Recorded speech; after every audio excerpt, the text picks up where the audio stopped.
اعوذ باللہ من الشیطان الرجیم بسم اللہ الرحمن الرحیم اتی امر اللہ فلا تستعجلوہ سبحانہ وتعالی عما یشرکون ینزل الملائکۃ بالروح من امرہ علی من یشاء من عبادہ ان انذروا انہ لا الہ الا انا فاتقون خلق السماوات والارض بالحق تعالی عما یشرکون خلق الانسان من نطفۃ فاذا هو خصیم مبین والانعام خلقها لکم فیہا دفء ومنافع ومنہا تأکلون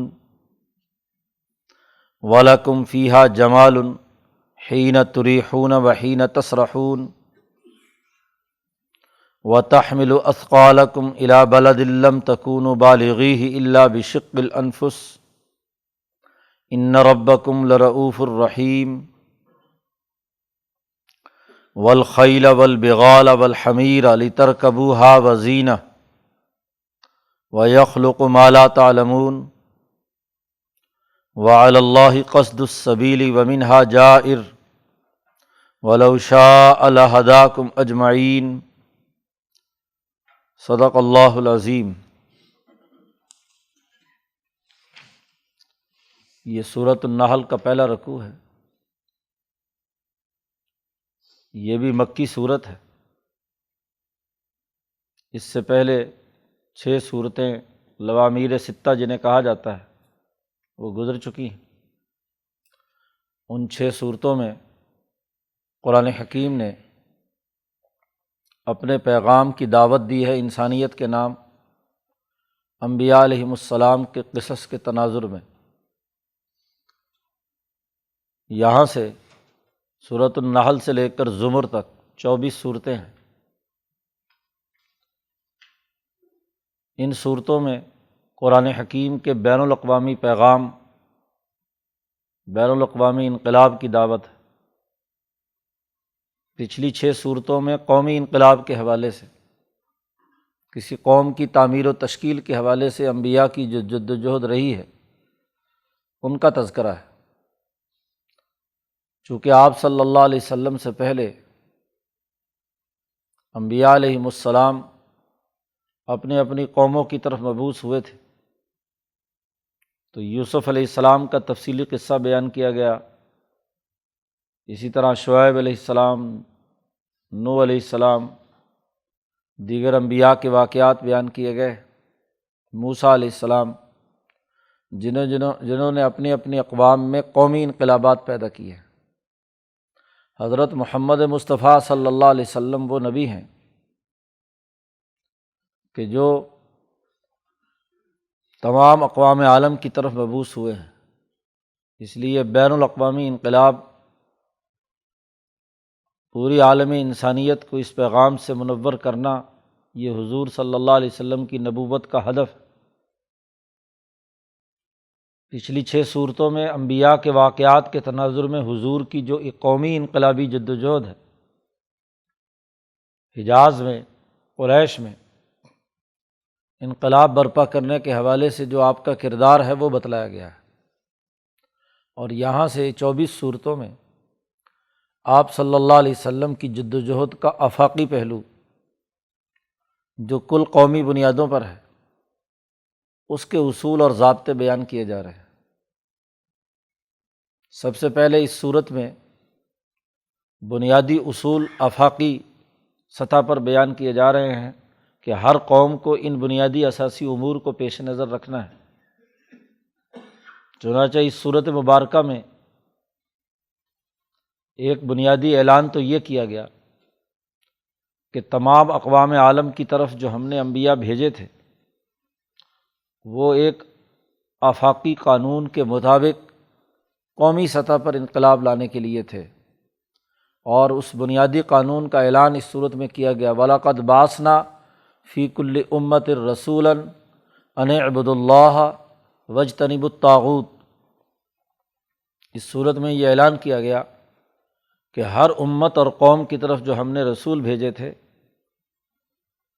ان تمام کا بنیادی ہدف یہ تھا کہ لوگوں کو اس بات کی دعوت دیں کہ اللہ کی عبادت کریں اور طاغوت سے اجتناب کریں، طاغوتی نظام ختم کرنا۔ تو موسیٰ علیہ السلام نے اپنی قوم پر جو طاغوتی فرعونی نظام تھا اسے ختم کیا، یوسف علیہ السلام نے اپنے دور میں جو مصر کے نظام میں تباہ کاریاں تھیں انہیں دور کیا، داؤد علیہ السلام نے جالوت کے ظلم سے بنی اسرائیل کو نجات دلائی، وغیرہ وغیرہ۔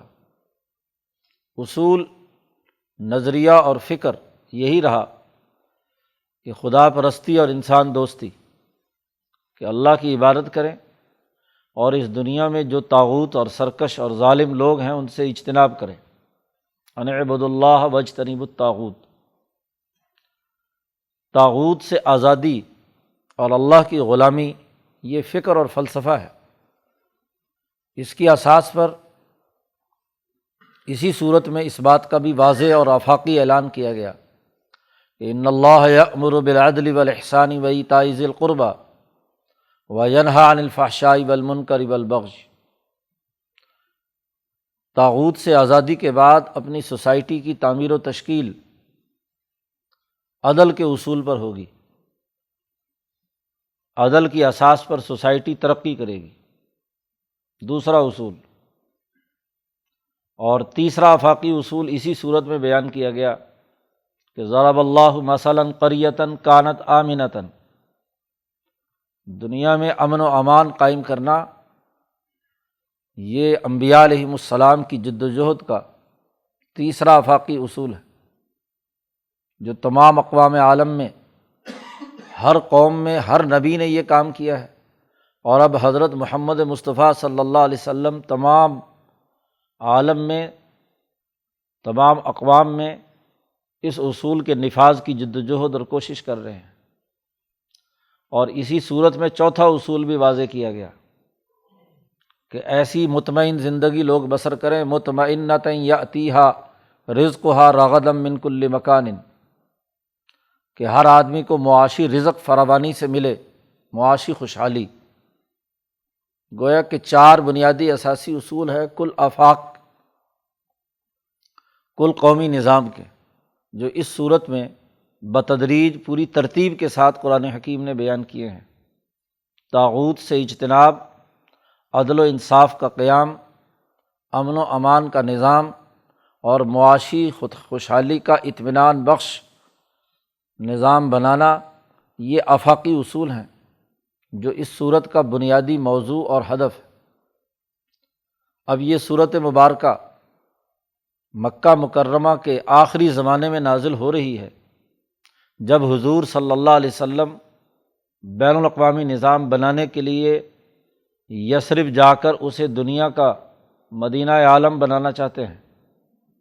اس لیے شروع صورت میں بھی ان چاروں اصولوں کی بنیاد پر انقلاب کا اعلان کر دیا گیا۔ چنانچہ کہا گیا اتی امر اللہ، اللہ کا حکم آ گیا ہے، اللہ کا امر، اللہ کا حکم، اس کی حکمرانی، اس کے اصولوں کی حکمرانی بالکل قریب ہے۔ فلا تستعجلوہ، مکے کے لوگوں سے کہا جا رہا ہے اس کو جلدی مت طلب کرو، اب غلبہ ہوا چاہتا ہے۔ ان اصولوں کے نفاذ کے لیے چونکہ طاغوت کا سسٹم ختم ہونا ہے اور تمہارا جو طاغوتی کردار ہے وہ ختم ہونے کو ہے۔ مکے کے مشرک حضور سے 7-8 سال بعد مطالبہ کرتے تھے کہ وہ جو تم دھمکی لگا رہے ہو کہ قیامت آنے والی ہے، وہ جو تم کہتے ہو کہ تمہاری حکومت قائم ہو جائے گی اور ہماری حکومت ختم ہو جائے گی، لاؤ جلدی کرو جو لانا چاہتے ہو، جو کچھ کرنا ہے تم کرو۔ تو اس پر اللہ نے کہا کہ فلا تستعجلوہ، اس کی جلدی مت کرو، بالکل قریب آ پہنچا، کیونکہ اب جماعت تیار ہو چکی، مکمل پروگرام اور پلان بن چکا، جماعت مکمل طور پر نتیجہ پیدا کرنے کے لیے بالکل تیار ہے، اب بس صرف اقدام باقی ہے۔ تو اقدام کے لیے جب مکمل تیاری موجود ہو تو سمجھ لو کہ کام ہو گیا۔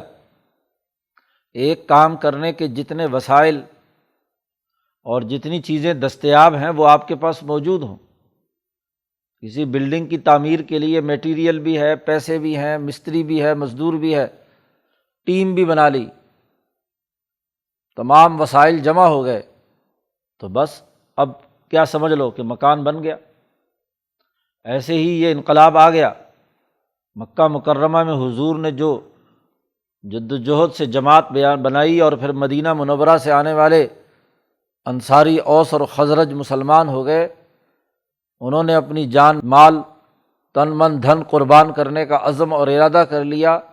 زمین بھی اس کے لیے دستیاب ہو گئی یثرب کی، کہ مرکز یہ بنے گا۔ تو اب سمجھ لو کہ اتا امر اللہ، اللہ کی حکمرانی آ گئی۔ فلا تستعجلوہ، جلدی مت کرو۔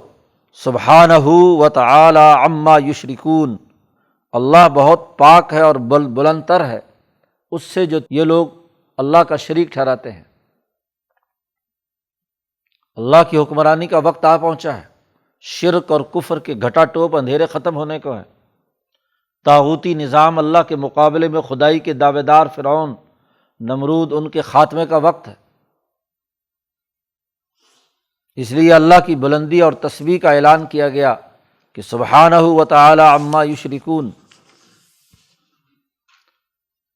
یہ اللہ کا امر کیا ہے اس کی وضاحت کر دی کہ ینزل الملائکۃ بالروح من امرہ، اللہ کی حکم اور علی کے آرڈر سے قرآن کا پیغام لے کر فرشتے زمین پر اتر چکے ہیں۔ بالروح، روح سے مراد یہاں کتاب مقدس قرآن حکیم یا وحی الہی ہے۔ قرآن نے دوسری جگہ پر کہا ہے کہ ہم نے ان کے اوپر بھیجا ہے، کذالک ارسلنا روحا، وہاں روح قرآن حکیمی کے لیے استعمال کیا ہے۔ قرآن اصل میں اللہ کا وہ نہ نظر آنے والا بظاہر حکم ہے، روحانی طاقت اور قوت ہے، نورانیت ہے، کہ جسے فرشتے لے کر اتر چکے ہیں، اور اس حکم میں، اس روح کے اندر دنیا میں انقلابات لکھے ہوئے ہیں۔ اس قرآن کی تاثیر ہے کہ اس نے سسٹم بدلنا ہے، نظام بدلنا ہے، انسانی معاشرے کے اندر تغیر و تبدل پیدا کرنا ہے۔ واضح طور پر اس بات کا اعلان کر دیا گیا کہ ہم نے فرشتوں کے ذریعے سے روح بھیجی ہے۔ اس لیے حضرت شیخ الہند رحمۃ اللہ علیہ نے روح کا ترجمہ بھید، چھپی ہوئی بات قرار دیا۔ قرآن بھی اور وہ وحی غیر مطلوب بھی جو نبی اکرم صلی اللہ علیہ وسلم کو ہدایات دے رہی ہے، تمام روحانی امور جو فرشتوں کے ذریعے سے دنیا میں مطلوبہ مقاصد اور نتائج حاصل کرنے کے لیے اللہ نے بھیجے ہیں، وہ اللہ نے نازل کی ہے علی من یشاء من عبادہ، اپنے بندوں میں سے جس پر چاہا، یعنی حضرت محمد مصطفیٰ صلی اللہ علیہ وسلم پر۔ اور یہ کتاب کس لیے نازل کی ہے؟ انذروا، تاکہ لوگوں کو ڈرایا جائے، خبردار کیا جائے، کہ لوگ ڈریں کہ انہ لا الہ الا انا، کہ اللہ کے علاوہ کسی کی حکمرانی نہیں ہے۔ اللہ فرماتے ہیں کہ میرے علاوہ کوئی خدا نہیں ہے۔ یہ پیغام لے کر آئے ہیں، وہی جو ان اعبد اللہ آگے جا کر کہا جا رہا ہے، میرے علاوہ کوئی خدا نہیں ہے، فاتقونی، مجھ سے ڈرو۔ اب اس کے بعد اس پر دلائل دیے جا رہے ہیں اللہ کی وحدانیت اور کائنات پر اس کی کامل اور مکمل حکمرانی پر۔ اللہ وہ ہے جس نے آسمان و زمین پیدا کیے ہیں بالکل ٹھیک ٹھیک، حق، صحیح اور بالکل درست طریقے سے۔ اس میں کوئی کسی قسم کی اندازے کی غلطی نہیں ہے، کوئی کمی اور کوتاہی نہیں ہے۔ آسمان کے جتنے لوازمات تھے وہ بھی، اور زمین کے جتنے لوازمات اور تقاضے تھے وہ بھی، ان تمام کو رکھ کر ٹھیک ٹھیک طریقے سے ہم نے یہ آسمان و زمین پیدا کیے ہیں۔ تعالی عما یشرکون، اور اس زمین اور آسمان کو بنانے والی ذات بہت ہی بلند تر ہے کہ تم اس کے ساتھ کسی اور کو شریک ٹھہراتے ہو۔ کسی کا اس میں کوئی عمل دخل نہیں، یہ اللہ وحدہ لا شریک نے خاص طور پر بالکل حق اور ٹھیک ٹھیک بنائی ہے۔ شریک تو وہ ہوتا ہے کہ جب کام کرنے والا پورا کام نہ کرے، کوئی نقص رہ جائے، تو پھر کوئی آدمی ساتھ شریک ہو کر کیا ہے، کام کرتا ہے۔ تو جب ہر چیز پرفیکٹ ہے، کہیں کوئی نقص اور کوتاہی نہیں، کوئی کمی نہیں، تو اللہ کے ساتھ اور کون شریک ہوگا؟ تم شاید اپنے تناظر میں دیکھتے ہو کہ تمہیں کام کرنے کے لیے کسی نہ کسی فرد کو ساتھ شریک کرنا پڑتا ہے، ٹیم بنانی پڑتی ہے، افراد کی ضرورت ہوتی ہے، تو وہ شریک کار بن جاتا ہے۔ لیکن یہ تبھی ہوتا ہے جب کوئی اکیلا انسان کوئی کام نہیں کر سکتا، مخلوق یا کر سکتا ہے تو ایک حصہ اس کا کر سکتا ہے، جبکہ ذات باری تعالیٰ اتنی بلند و برتر ہے کہ اس کائنات کے آسمان و زمین کے بنانے میں کوئی نقص نہیں چھوڑا۔ وہ العزیز بھی ہے اور الحکیم بھی ہے اور وہ طاقتور بھی ہے، اس کے ساتھ کسی کو شریک ٹھہرانا اللہ پاک اس شرک اور کفر سے بہت ہی بلند تر ہے۔ آسمان و زمین کا تذکرہ کر کے انسان کو خود غور و فکر کی دعوت دی۔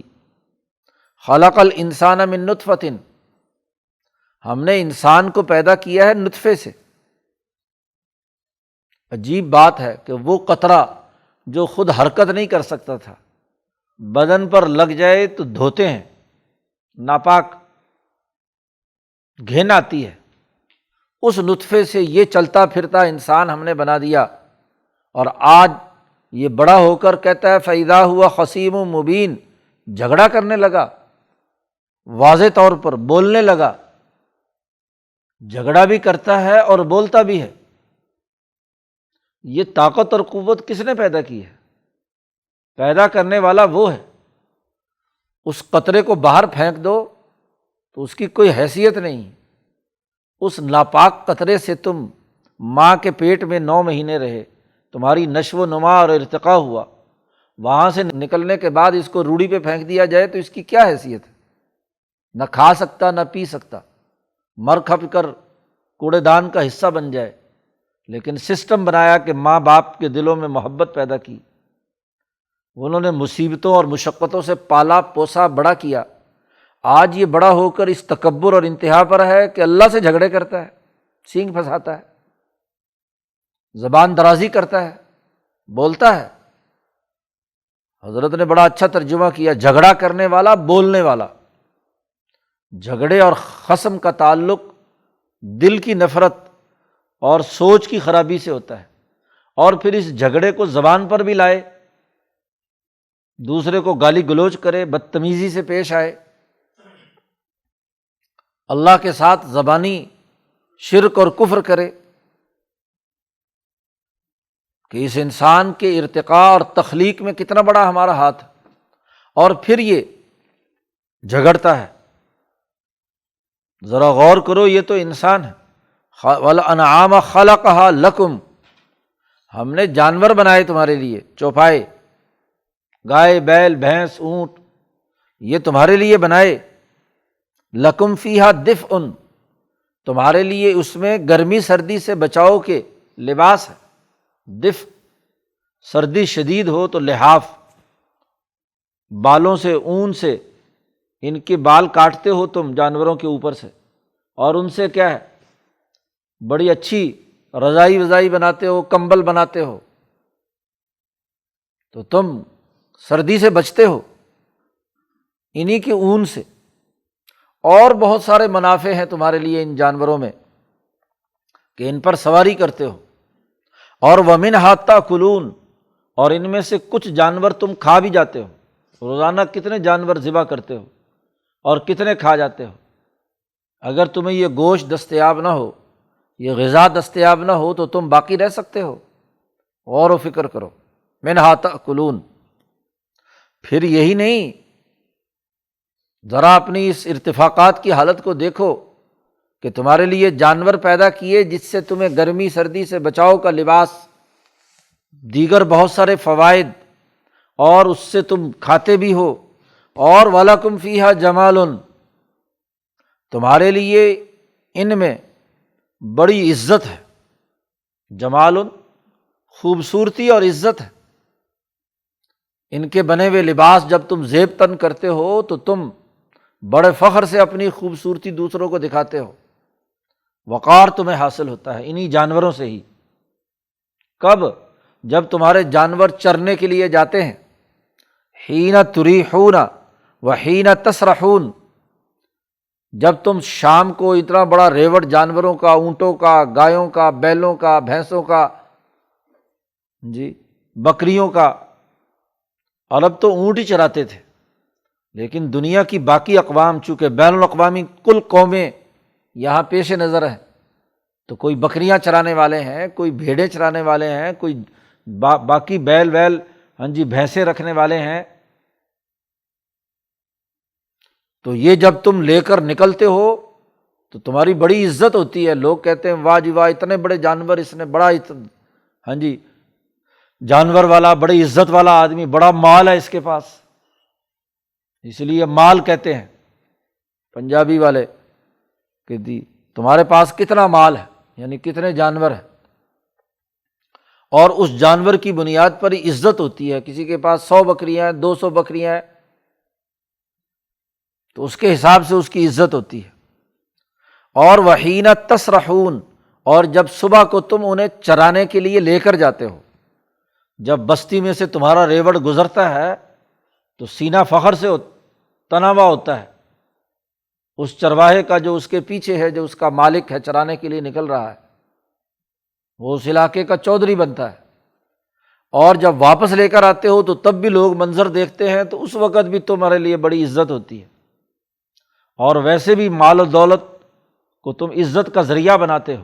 اور پھر یہی نہیں، غور و فکر کرو کہ وَتَحْمِلُ أَثْقَالَكُمْ، تاجر لوگ اپنا بوجھ اٹھا کر ایک شہر سے ایسے شہر کی طرف لے جاتے ہیں کہ جہاں پہنچنا تم اپنے کندھوں پر مال اٹھا کر لے جاؤ تو بہت ہی مشقت والا ہے۔ تحمل اثقالکم، تم اپنے بوجھ ان پر اٹھا کر لے کر چلتے ہو، الی بلد، ایک دوسرے شہر کی طرف، لم تکونوا بالغیہ الا بشق الانفس، تم اس شہر تک نہیں پہنچ سکتے تھے انتہائی مشقت کے بغیر، جان ماری کرنی پڑتی تھی۔ اب جو بوجھ ایک پھیری والا اپنے کندھے پر رکھ کر بستی میں پھرتا رہے تو کتنی مشقت کی بات ہے۔ تو تجارت کرتے ہو اور ان جانوروں کے اوپر اپنا سامان لاد لیتے ہو، اونٹوں پر بوجھ لادتے ہو، گدھے پر لادتے ہو، اور دوسرے جانوروں پر لاد کر ایک جگہ سے دوسری جگہ لے جاتے ہو۔ تو پہلا زراعت کی امور بیان کر دیے، زراعت سے جو چیز پیدا ہوتی ہے، کیونکہ جانور چرائی ایگریکلچر کا حصہ ہے، تو اس کو پہلے واضح کر دیا۔ معاشی وسائل ان کی نشاندہی کی جا رہی ہے کہ یہ معاشی وسائل ہیں، زراعت سے متعلق ان کا تذکرہ کیا۔ پھر وَتَحْمِلُ أَثْقَالَكُمْ، تجارت کا تذکرہ کیا کہ تم انہی جانوروں پر بوجھ لاد کر ایک شہر سے دوسرے شہر پہنچتے ہو۔ ان ربکم لرؤوف الرحیم، بے شک تمہارا رب بہت ہی مہربان اور بہت ہی رحم کرنے والا ہے۔ یہ اللہ کی شفقت ہے کہ یہ بیچارہ انسان سارا بوجھ اپنے کندھے پر لاد کر کیسے دوسری جگہ پہنچے گا۔ ان جانوروں کو تم استعمال کرتے ہو اور اس کے ذریعے سے دوسری جگہ پر صرف جانور ہی نہیں بلکہ یہ بوجھ پہنچانے کی چیزیں ہم نے تمہیں دے دی۔ تحمل اثقالکم الی بلد لم تکونوا بالغیہ، بوجھ اٹھا کر ایک جگہ سے دوسری جگہ لے جاتے ہو، تو اس زمانے میں جانوروں کے ذریعے سے، اور آج وہ صنعتی ترقی، گاڑیاں، ٹریلر، ریل گاڑیاں، جہاز، کشتیاں، تمام چیزیں اس میں شامل ہیں کہ جس سے نقل و حمل ایک جگہ سے دوسری جگہ ہو جاتی ہے۔ قرآن حکیم نے ساتھ ہی کہہ دیا والخیل والبغال والحمیر لترکبوها وزینہ۔ پہلے تو انعام کا تذکرہ کیا۔ انعام ان جانوروں کو کہتے ہیں جن کا دودھ پیا جاتا ہے اور جن کا گوشت کھایا جاتا ہے، جن کا تذکرہ پیچھے آ چکا ہے۔ ثمانیۃ ازواج، 8 قسمیں ہیں، اونٹ ہے، گائے ہے، بھینس ہے، ہاں جی، بکری ہے، دمبا وغیرہ۔ یہ قسمیں وہ ہیں جو گوشت بھی جن کا کھایا جاتا ہے، اون بھی اتاری جاتی ہے۔ اب ان جانوروں کا ذکر ہے کہ والخیل، دنیا میں دشمنوں کے علاقوں پر حملے کے لیے، جنگوں کے اندر عملی سیاسی نظام قائم کرنے کے لیے طاقت کی ضرورت ہوتی ہے، اور اس طاقت میں گھوڑے کا استعمال، ہارس پاور کا استعمال بڑا بنیادی ہے۔ تو خیلہ والبغال اور خچر، والحمیر اور گدھے، ان 3 جانور تمہارے لیے انتہائی مضبوط۔ گائے، بیل، بھینس یا اونٹ وہ بوجھ نہیں اٹھا سکتا جو یہ 3 جانور اٹھاتے ہیں۔ سب سے اعلیٰ درجے میں گھوڑا، جس کی پشت پر سواری کر کے تم فتوحات حاصل کرتے ہو، سیاسی طاقت پیدا کرتے ہو۔ والبغالہ، اس کے بعد خچر، اور اس کے بعد گدھا۔ عربوں میں گدھا حسن کی اور خوبصورتی کی علامت ہے۔ گدھے پر سواری کو بڑے فخر سے بیان کیا جاتا ہے۔ اس لیے ایک ہندی بزرگ فرماتے ہیں کہ عرب میں گدھا نہیں ہوتا، اسے حمار کہتے ہیں، یہاں گدھا ہوتا ہے، کیونکہ ہمارے ہاں گدھا حقارت کی علامت ہے، گدھے کی سواری معیوب سمجھی جاتی ہے، جبکہ وہاں گدھے کی سواری فخر کی علامت ہے۔ اسی کو قرآن نے ذکر کیا، لترکبوها وزینہ، سواری کے لیے تم گدھے منتخب کرتے ہو، گھوڑے اور خچر منتخب کرتے ہو۔ خود حضور صلی اللہ علیہ وسلم، کئی روایات میں ہے کہ آپ نے گدھے پر سفر کیا۔ ابن عباس فرماتے ہیں میں گدھی پر بیٹھ کر مکہ سے کیا ہے مینا پہنچا، جب حجۃ الوداع کے موقع پر حضور نماز پڑھا رہے تھے، تو گدھے کی سواری ان کے ہاں زیب و زینت اور خوبصورتی کی علامت تھی۔ لترکبوها وزینہ۔ اور پھر یہاں قرآن نے یہ بھی اعلان کر دیا کہ آج تمہارے پاس یہ وسائل ہیں، دنیا بھر کے لوگوں، اس زمانے میں پوری دنیا میں یہی گھوڑا، خچر اور گدھے کا استعمال تھا، ایک جگہ سے دوسری جگہ بوجھ لے جانے، جنگوں میں استعمال کرنے کے لیے۔ باقاعدہ فوج گھوڑے پالتی ہے، گدھے اور خچر پالتی ہے، خاص طور پر پہاڑی علاقے میں ایک جگہ سے دوسری جگہ سامان پہنچانے کے لیے خچر آج بھی پالے جاتے ہیں، تمام تر جدید ترقیات کے بھی۔ گھوڑے پالے جاتے ہیں، گدھے پالے جاتے ہیں۔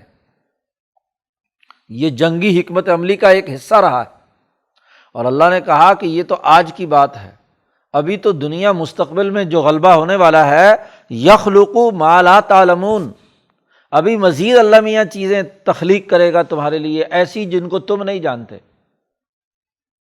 جی، تمام صنعتی ترقیات، ریلوے ہے، گاڑیاں ہیں، جہاز ہے، اور ٹیکنالوجیز ہیں، وہ ایسی اللہ تعالیٰ پیدا کرے گا، یخلق ما لا تعلمون، جو تم آج نہیں جانتے، مستقبل کا انسان جانے گا، تمہیں نہیں معلوم آج۔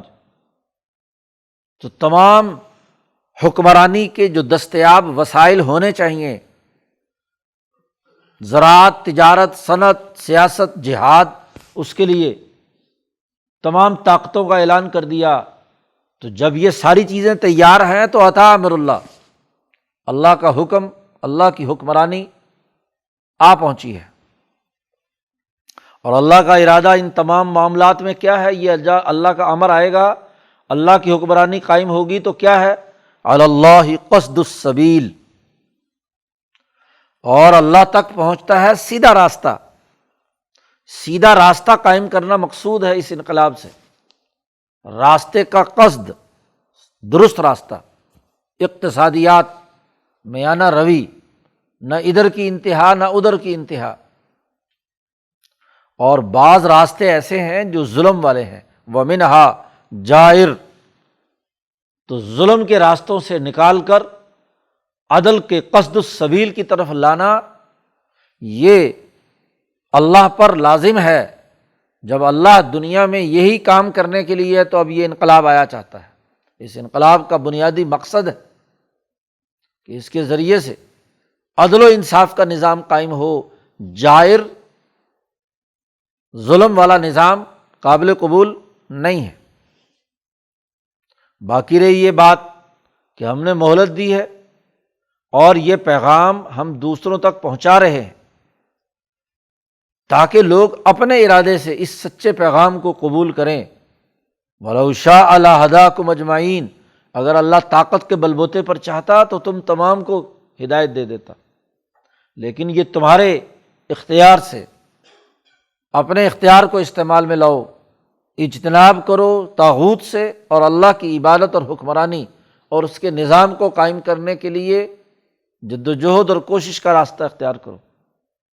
تو اس رکوع میں بنیادی طور پر بین الاقوامی انقلاب کی بنیاد فراہم کی جا رہی ہے، اور اس کے لیے جو دستیاب وسائل ہیں ان تمام کو انعامات الہیہ کے تناظر میں بیان کیا گیا ہے، اور پھر آگے اس پر مزید دلائل اگلے رکوعوں میں دیے ہیں، اور پھر وہ اعلان کیا ہے کہ ان اعبدوا اللہ واجتنبوا الطاغوت۔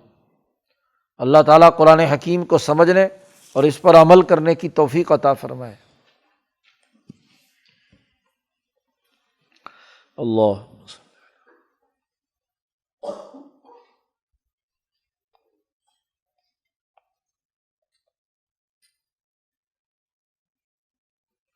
اجمعین۔